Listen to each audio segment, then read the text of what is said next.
I am very proud to have been chosen by my classmates to deliver this address.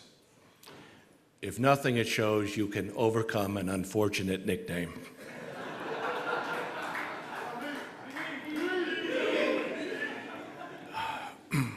You're going to be in trouble, boys, with Kathy. Knock it off.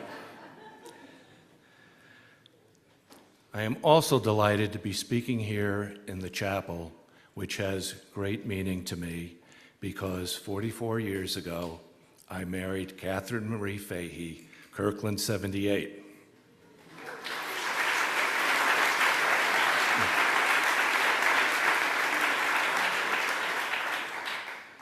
And yes, as Beth noticed, some of us did roll to other colleges, but in the end, we knew where to find the best.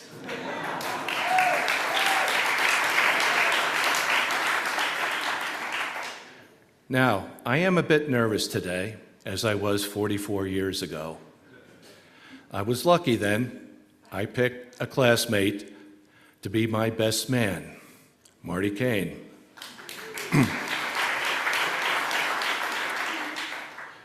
Marty, having lived next door to me in a fraternity house for a few years, knew I might need a little guidance. So he took me upstairs in the chapel to settle me down. And he gave me advice that I followed that day and every single day since in my life. It's worked well for me.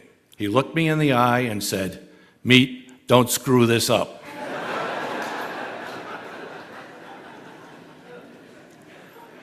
Now, Hamilton is a college of tradition. Reunion weekend is one of the most honored. Some disappeared before we were here, thankfully, freshman beanies, Saturday morning classes. Some that we enjoyed, such as Monday morning chapel and house parties, are long gone. But others remain. And in a sense, that's why we are back here today, my classmates. We're back to renew friendships of over 50 years, to tell some stories, some possibly true, to remember wonderful professors, and to walk on the most beautiful campus in the United States.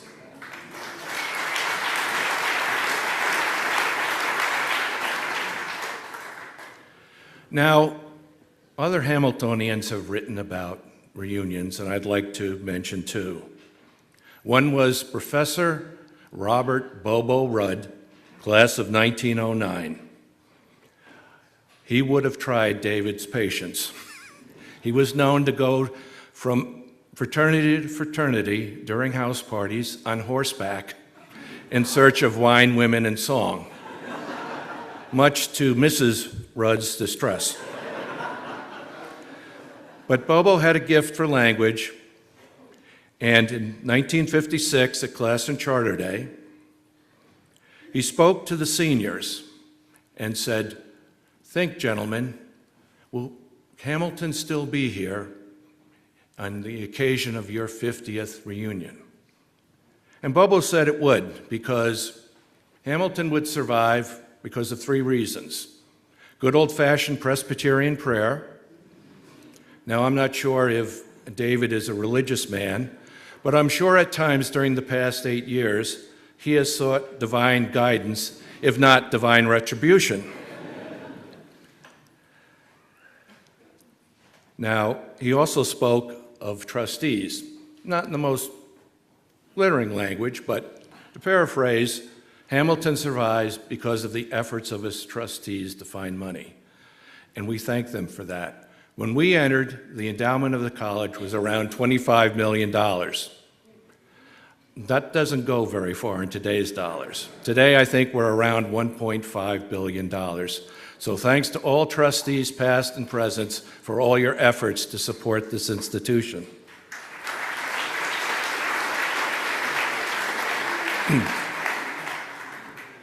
Bobo's final thought on why the college would continue was sentiment. Sentiment of alumni such as himself coming back to reunions where, in his words, They would look in the grass for the golden dice with which they played as youth. Now, if we go out in the grass today, we're likely to sink up to our knees in mud, so perhaps we shouldn't do that. But it is a wonderful phrase.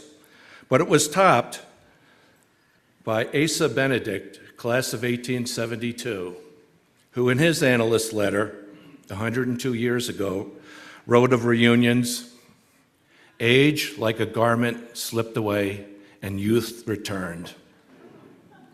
What great words. Now, my address is supposed to be a reminder of happy times where we had lots of fun, maybe more than we should.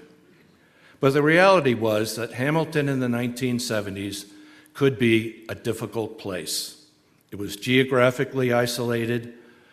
The academic standards were very rigorous. And if you were not white or straight, or you did not enjoy a social culture that revolved around drinking, you could be in for a rough time. It's just a reminder that as great as Hamilton is, it can always be a bit better to its students, and that all of us as alumni have the responsibility to help the students.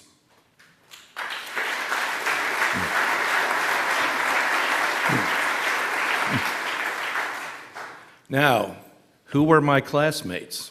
Well, besides St. George of the Bellbringer,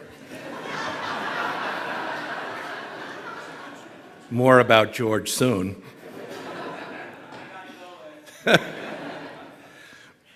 We were mainly white, mainly from the Northeast. Our diversity was pretty much limited to Mike Bordy, who was from Kansas. We were 2/3 from public school, 1/3 from prep, and we all had done very well in school. We were not children of the quiet 50s, but of the turbulent 60s, and growing up, we saw a president assassinated, we saw civil rights leaders assassinated, we saw American cities burn. We saw every night on the TV a terrible, senseless war that tore a country apart, doomed a president's dream of a great society. And then, in our last semester of high school, we learned that students at Jackson State and Kent State universities had been murdered for simply trying to exercise their right to protest. College campuses across the country exploded, including the 2 on this hill. Finals were canceled, and college presidents did not know what September might bring. Well, luckily for the country and for us, there was a pause, a reset. Now, we were quite eager to come here because we had all seen The Sterile Cuckoo. And apparently there were very few classes. There were lots of women, lots of parties, and some strange elixir called Utica Club. Sadly, it was just Hollywood fiction. As we headed up College Hill Road in our parents' station wagons in early September, there was no welcoming committee, as there is now, of upperclassmen cheering us on. No, nobody. Somehow we found our way to Buttrick Hall to get our keys, and were told to go to some place called Dunham, where we would be living. Dunham. Mentioned more in the surveys than any other building on campus. Now, Dunham, of course, was modeled after 1950 Scandinavian medium security prisons.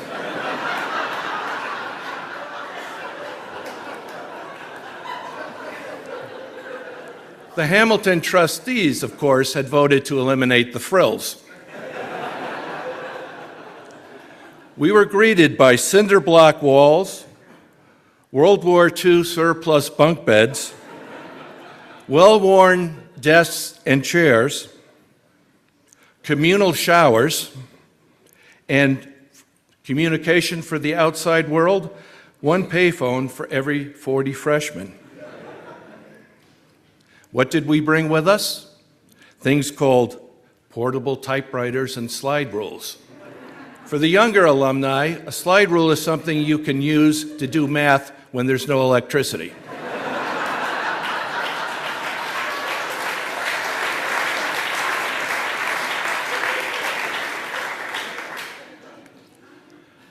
How were we supervised? Well, RAs, who gave us good advice, such as, if you're going to do something stupid, don't do it. And our personal favorite, put a wet towel under the door.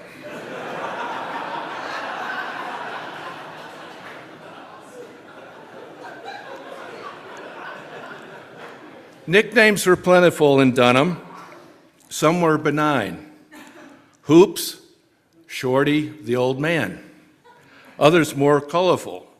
Mental, Dancer, Tuna, Wally Gator.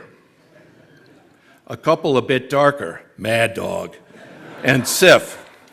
And one, of course, that's just too awful to mention here this morning.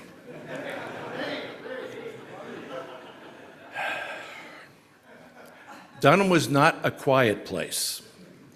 Often you could hear the whiz of frisbees as they were banked off the cinder block walls, the smack of tennis balls against the fire doors as we practiced hall hockey. We had one classmate who, for reasons that remain unknown, 11 p.m. every night would open his window and shout out, "Robespierre."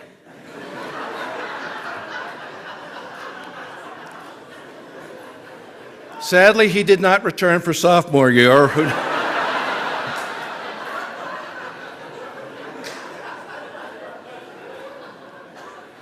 Then there was the music.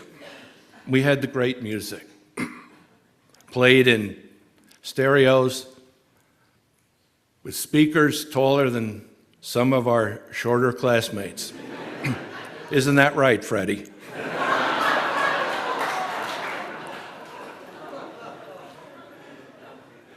Now, despite all these awful things I've said about Dunham, which are all true, by the way, it was a place where we made friendships. The college thought it was a good idea to put all the freshmen in one dorm. It had its moments. But really, today, many of my classmates sitting out there can tell you they've continued to see the 3 roommates they were assigned, and they continue to do things together. So maybe the trustees knew what they were doing. Now, it is true that we were not always truthful in Dunham. In fact, the first semester, more lies were told in Dunham than in the rest of the United States combined. There were 2 categories. One was how great we were romantically in high school, and the other was how accomplished drinkers we were. Well, our feeble attempts to court the Kirkland women soon showed that we were more Jerry Payne than Warren Beatty, and the amount of vomiting in Dunham on weekends proved we didn't know how to drink at all. Dunham did have one advantage, one time. The Utica Club Brewery called up ELS and said they wanted to do a beer tasting. ELS was the closest frat to Dunham. Bored and thirsty freshmen didn't need to be asked twice. Off we went. One problem. No one at the brewery told anyone at the college that the beer to be tested, Maximus Super, aka Super Beer, was 2.5 times stronger than the UC we were. So confident freshmen who knew they could handle 3 Utica clubs soon drank 3 or 4 super beers. We had to drag him back across College Hill Road and put him in the Dunham bathroom to wait for the inevitable. Now, David may be surprised to learn that in those days, The brewery didn't call a dean or something for permission, or ELS didn't ask for permission. Free beer? It's on. The rule on campus was it was far better to beg for forgiveness than ask for permission. And by the end our class graduated, we had a lot of very good beggars. Now, unlike Sterling Cuckoo, we actually had to take courses. And when we arrived, some of us had to take entrance exams. For the most, they went very well, but one poor classmate had the following experience. He drew Mean Gene Lewis as his advisor. He went to see Professor Lewis. "Come in, son." Sat down. The smile on Lewis's face soon changed to a scowl as Lewis opened our classmate's folder. "Oh, you must have really hated German in high school. Mathematics is out of the question for you. I can't urge you strongly enough to take English 11. Our classmate was devastated. He had been named most scholarly by his high school classmates. As he staggered towards the door, he heard Lewis's voice again. "Son, wait. Your work-study job. You'll be washing dishes in Commons Friday night, Saturday night, and Sunday brunch." I almost left Hamilton right then and there.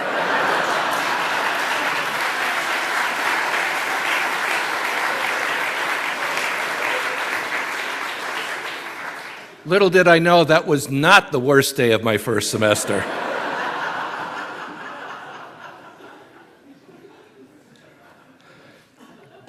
Now, classes soon started, and we thought we were really hot stuff, and the A's and B's would appear. Sadly, no. There were C's, D's, even some F's. And then the comments on the papers. Is English your native language?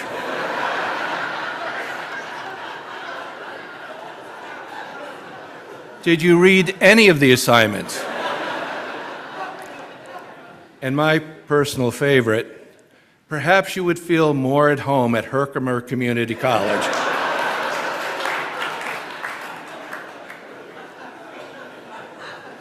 Now, comments like that today would lead to a general campus uprising. But it was our lot just to sit there and take it. Now, years later, Jim Gibson of our class figured out why we were being treated like that. He said, we were academic Marines, and Marine recruits in boot camp are broken down to nothing and then built slowly back up. That's kind of a rough thing to do. Now, Marines only do 8 weeks in boot camp. Some of us here did about 2.5 semesters. But that was the way. In addition to the rather rigorous courses freshman year, we learned that the food at Hamilton was really not that good. It ranged from barely adequate to dismal. And one night, for dinner, the 2 entrees, and we had no sushi bar, pizza station, nothing like those new students who we older alumni lovingly called the spoiled brats. We had the 2 entrees, and it was liver with onions and semi-thawed perch.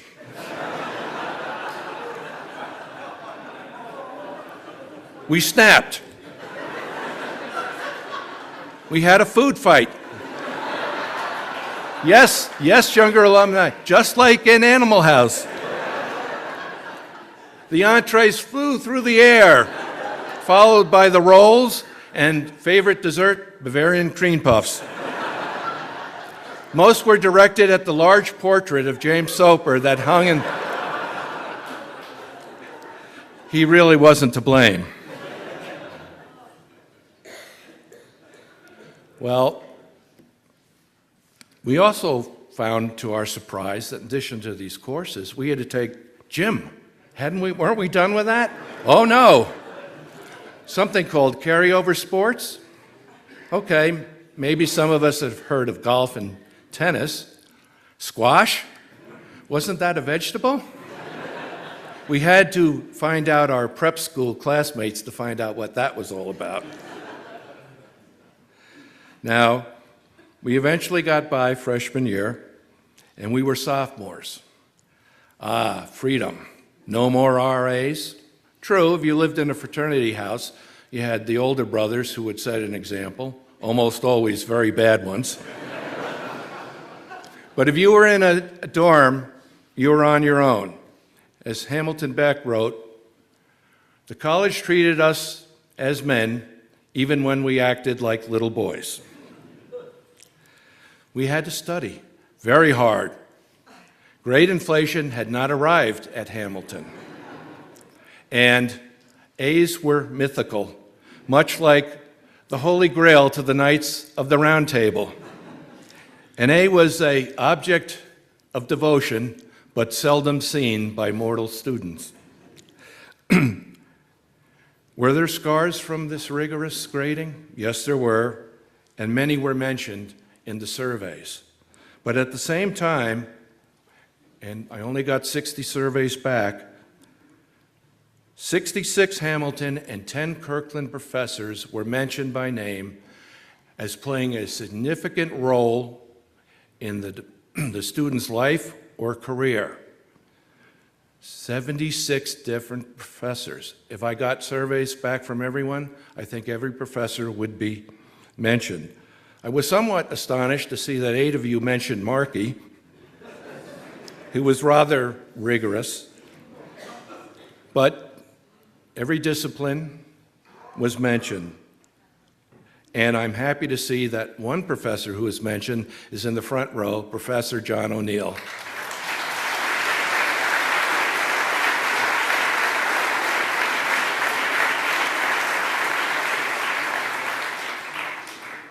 Now, the professors could be cruel, and George Baker found this out the hard way.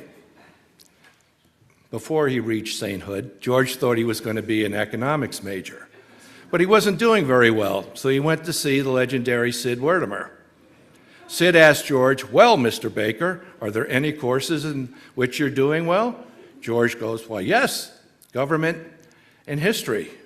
Sid goes, "Well then." In seconds, George was no longer an economics major. A different side of Sid was shown to Dave Chaplin. Sid helped out at swim meets. He thought Dave had potential and recruited Dave right out of the pool to be an economics major. Perhaps if George had a better stroke. Many of the professors were kind. We can remember being invited into their homes for lunch or for dinner. The food and conversation were always excellent. Beth mentioned Fred Wagner. He was known to invite students down to his home in Clinton, where he would play records, the National Theatre of England, of the plays we were studying. He would serve sherry. We might have been in Bloom in Oxford. Don Potter, geology department, would always have students over for pancakes before he took them up to the Adirondacks for an all-day field trip. These men cared about us not just as students, because they knew not all of us were Phi Beta Kappa material. In fact, some of us, speaking for me, weren't even top half of the class material. But they wanted us to be better students and better persons, and they set great examples. I would be remiss if I did not mention Kirkland. We were quite excited that Kirkland was across the street. The only problem is that the Kirkland women weren't that excited about us. We were freshmen, lowest in the pecking order. Well, it didn't stop us from the first week marching behind our bagpiper, Mike Heller, to go over to Kirkland, where we were met with gross indifference. We slunk back to campus and realized we had to improve our game, or at least have a clear objective when we were going to go over to the land. For the purposes of this address, you need to know 3 things about Kirkland and Hamilton. We called our president Dr. Chandler. They called theirs Sam. They had evaluations, we had grades. But the truth is that an evaluation, a poor evaluation, could be much difficult to accept than a C minus, because we just go to the pub and after 2 UCs you'd forget about it. And our Kirkland classmates were always to be referred to, upon pain of death, as the Kirkland women, never as the Kirkland girls. We learned that lesson pretty quickly. Now, biology trumped everything, of course, people of a young age, and we continued to visit Kirkland. And we would be invited to our classmates' rooms. There was only one problem. We were not the first guys there. I'm not talking about the dreaded upperclassmen like Doc Reisman. But no, James and Jackson, Taylor and Brown, whose posters were in every damn Kirkland room we entered. How could we compete against those two? Lanky frames, flowing locks, soulful eyes, and the beautiful poetry of their songs. It just wasn't fair. But we were undeterred, and soon relationships began to develop, some as fleeting as a house party weekend, others for a semester or more, and then marriages. And over 20 HK 74 married other HKs, and those marriages continue to thrive today.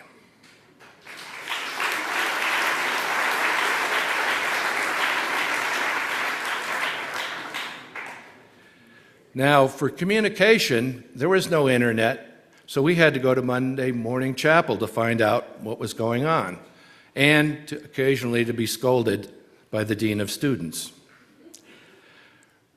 There were announcements. Students would get up to talk about this club or that club. They would be mocked by the rest of us sitting in the pews.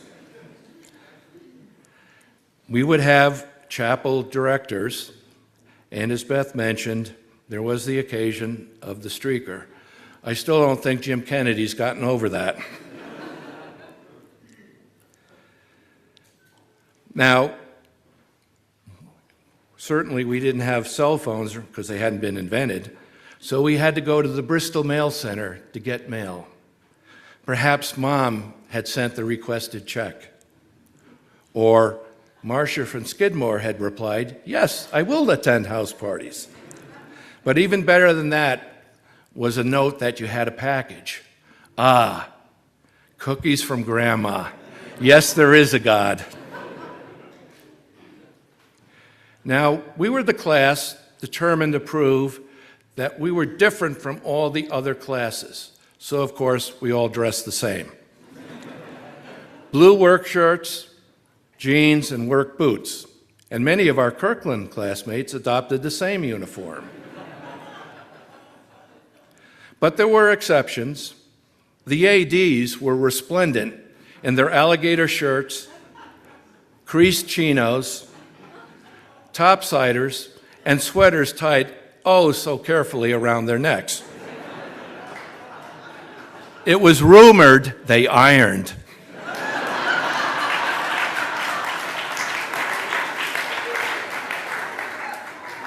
But even among those boys, there were exceptions.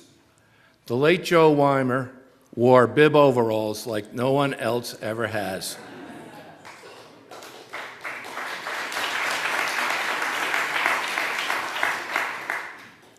Now, we did participate in extracurricular activities.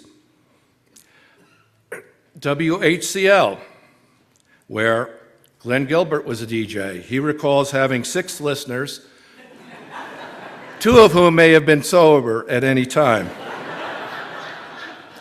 Dave Stimpson had a show during the morning, drive time, so to speak, except nobody was driving. Dave, in an attempt to boost ratings, would invite campus celebrities in for interviews. Somewhat strangely, these interviews often resulted in death threats being made against Dave and his guests.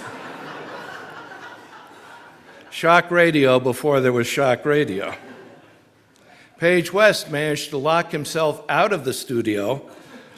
Thankfully, he had just put on the first side of a long-playing album, and security was able to get him back in before the side finished. We had many classmates in theater: Jim Kennedy, Jim Peskin, Tuna Flores, Matt Schaefer, Dan Ruff. We had choir: Brad Caswell, Freddie, others. The only problem is that no one would say whatever happened in choir. They went on a European tour. There's pictures, but not one story. They went with the Chatham Women's Choir. I got to think there's a story or two there. Beth mentioned The Spectator. Many of us worked for The Spectator. We had reporters, we had reviewers of concerts and books. Many of us wrote letters to the editor, including professors who would occasionally get annoyed when they felt the reporter misquoted them. We loved The Spectator. It covered everything on both campuses. But there were some who did not care for The Spectator so much. Fred Block found this out when he was editor our senior year. Fred decided to print a scoop he had that Joseph Sisko would replace Chandler as president. He ran the story. He thought the community deserved to know who would lead it. Well, unfortunately for Fred, Coleman Burke, chairman of the board, felt otherwise. Fred was summoned to a meeting. Coleman screamed at Fred, actually turning beet red, saying Fred had committed the most egregious act ever by an undergraduate at the institution. I was there that day, and I probably should have said something. Sorry, Fred, because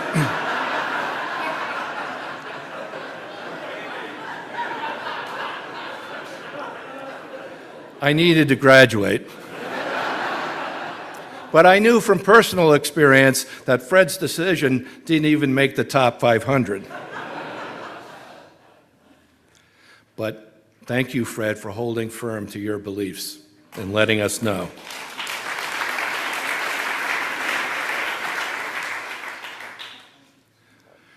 Athletics. We had many student athletes in our class. However, it would be fair to say that the early 70s were not the golden age of Hamilton athletics. This was particularly true for the football team, which won 5 games in our 4 years. However, that did not prevent one of our classmates, Jeff Hewitt, from being signed as a free agent by the Dallas Cowboys.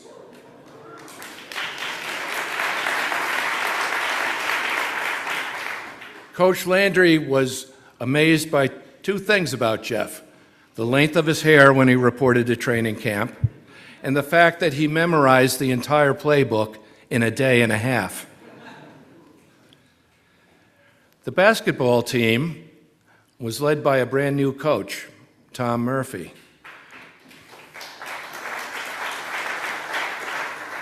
Tom had an impressive record as a high school coach.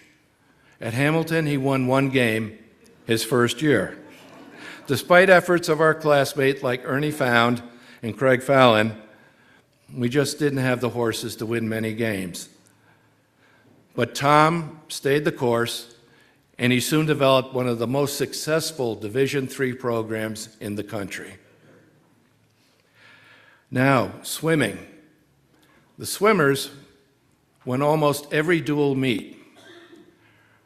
Coach Eric McDonald led them, assisted by one of our classmates who may or may not have been a member of the Russian royal family. Now, Coach had some unusual training methods, and today they are banned by NESCAP, the NCAA, and the World Court at The Hague. But he produced winners. But the one sport that got our attention was hockey. There was something about Old Sage Rink, unheated, overhanging balconies, that brought out our inner rage. Bob Forrest wrote that introverted English majors entered the rink and became snarling beasts. Well, we had beasts on the ice as well. Steve, Mad Dog Malcolm, and Jim Rish Rishel obliterated players on the other team with great abandon. And then the smooth skating Benny Moose Madonia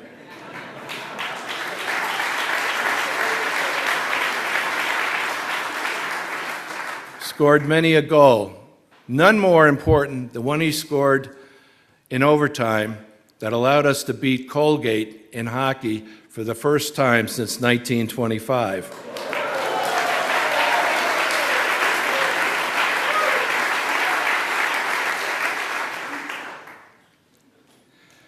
However, the greatest feat on a Hamilton playing ground was not made by a student athlete, but by a musician.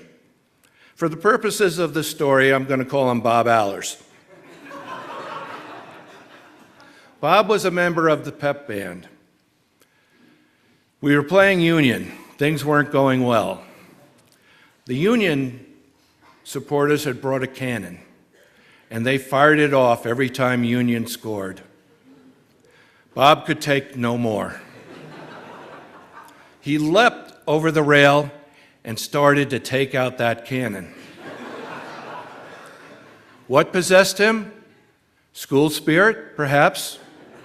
Jenny Cream Ale? Peppermint schnapps? As he headed towards the cannon, the game paused. Jim Kennedy and his merry band of cheerleaders dropped their megaphones. Ken Martin and Doc Perotsky sat slack-jawed in the press box. English majors in the stand began to spontaneously recite Alfred Lloyd Tennyson's Charge of the Light Brigade. Out of the corner of our eyes, we could see Dean of Students, Gordon Bingham, running at full speed in an attempt to head Bob off. In our time, Dean of Students were selected in part for their ability to quickly run from dorm to dorm in fraternity house to stop us from doing the stupid things we were wont to do. Sadly, on this occasion, as most, Gordon was a step too slow.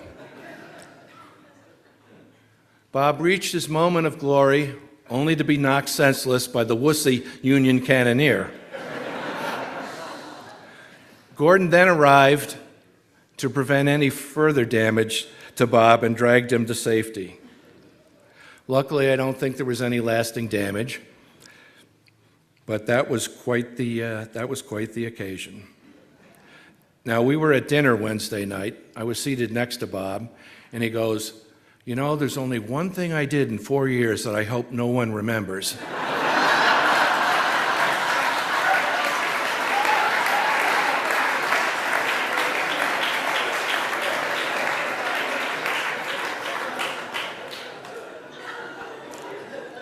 Can't win them all, classmates.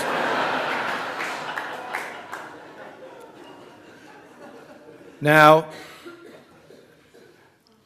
the college socialization had changed, obviously, with Kirkland, and fraternities were in a bit of decline. The trustees realized that some change had to be made, but nothing had been done. True, the Bundy Dining Hall could be reserved by student groups if they wanted to do a beer and band. And we fondly remember Jeff Grable hosting beer and bands for George McGovern. Sadly, that proved not to be enough. But it gave a chance for a young band named Steak Night to show what they were made of. Beth mentioned the McEwen Coffee House. Students ran that. They hired many well-known folk singers and occasionally someone up and coming. On November 10th, 1970, you could go see a kid named Don McLean. 75 cents to get in, and the change got you a cup of coffee and a brownie. Wonder what ever happened to Don. We had a pub, not the little pub that's light and airy and pleasant to be in, but one under Commons in the basement. It was unusual, often overcrowded, limited selection. You could have UC, Genesee Cream Ale, or for you swells, bottles of Heineken. Food, of course, bags of popcorn, beer, nuts, and Slim Jims. It had a it had a cigarette machine and a jukebox. We, of course, loved it. It was our version of Rick's American Cafe. Everybody went. Grinds, independents, frat members, professors, chaplains. There was nothing like being in the pub in a cold winter night, say in January and February, and the smells, the wet woolen overcoats intertwined with the more usual smells of stale beer, cigarette smoke, brute cologne, and musk perfume. Jeremiah, the Bullfrog by Three Dog Night, or Layla might be playing on the jukebox. We had the camaraderie of sitting with friends and having a beer and having some safety from the winter and academic storms that swirled outside. Were there drugs? Well, yes, there were. Did some of you take them? Yes, you did. Apparently, not as many as over on the Kirkland side.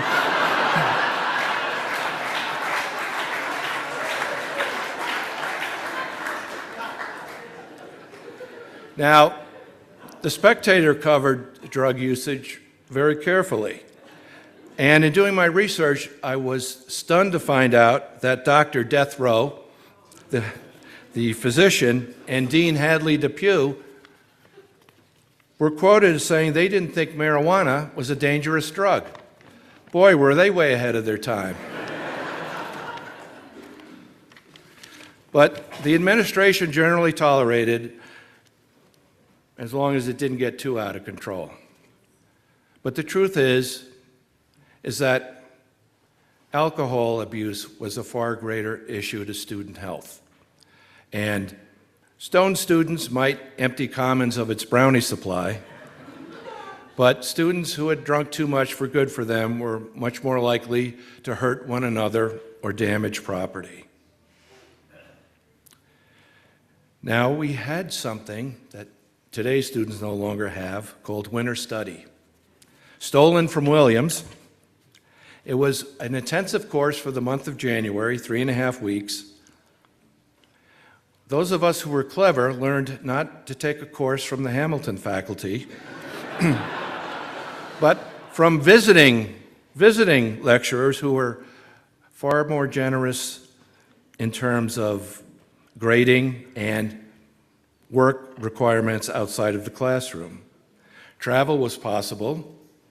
St. George and Fred Hirsch remember going to Russia. Sadly, none of their stories can be told in a house of worship, but apparently they had a very good time. Robbie Caron wrote of going to England to see the plays. He almost froze to death in his London digs, but he did see those 20 plays in 20 days. In our time, far few of us had cars, so Clinton was our shopping center. Now, we could walk or we could hitch. Yes, younger alumni, we hitchhiked everywhere in the 70s. It was kinder and gentler. We, of course, as parents, have never let our children hitchhike anywhere. But we did. Even the dogs hitchhiked. Down in Clinton, you could go to Allen's Hardware, get your hockey sticks and your skates. You could go to the Rock, the Village Tavern, maybe, or if you had real money, the Alexander Hamilton Inn. There were 2 supermarkets. There was a liquor store, thank goodness, Weaver's. The Clinton Cider Mill, where many of my classmates first began their chemistry experiments because the rumor was that if you put it outside and put in certain things, it would turn to alcohol. It may have happened once. You could get something to eat at Altieri's or Tony's down there, and if your parents showed up, they might take you to dinner at the Alexander Hamilton Inn. It was a pleasant place. Sadly, today's Clinton has changed much like our college, and the stores that we remember are long gone, except for the cider mill, Tony's, Altieri's, and thank God, the Rock is still there.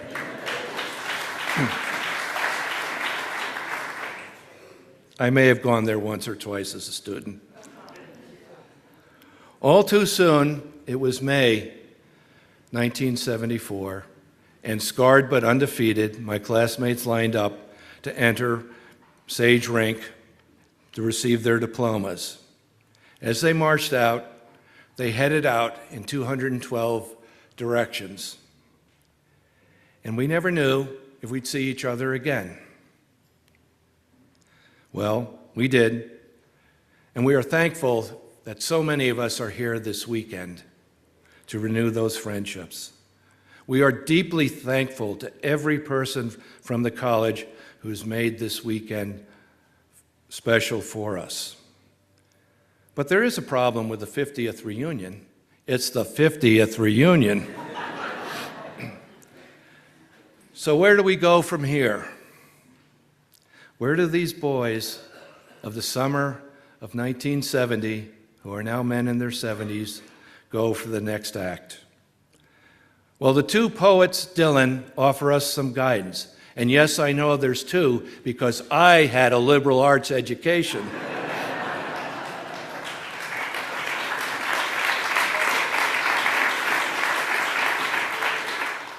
From Dylan Thomas, his poem Rage.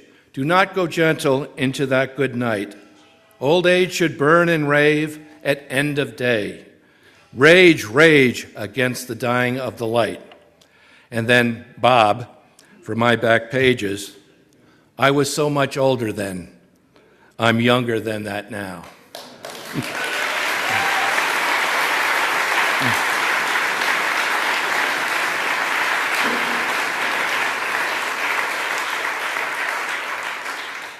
We were, we are, we will always be Hamilton 74.